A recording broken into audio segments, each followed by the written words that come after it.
বুধবার রাজ্যের মুখ্যমন্ত্রী মমতা বন্দ্যোপাধ্যায় আলিপুরদুয়ারের প্রশাসনিক সভা থেকে সেফ ড্রাইভ সেভ লাইফ সচেতনতামূলক প্রচার শুরুর নির্দেশ দিয়েছিলেন পুলিশকে।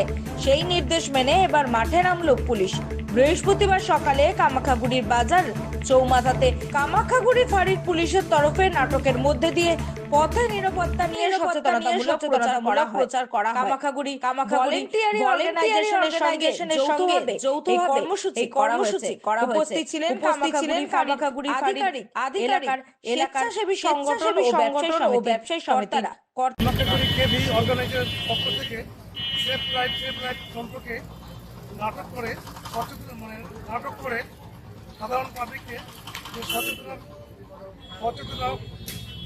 আবাস দিলেন। বা বাইক চালাতে গেলে যে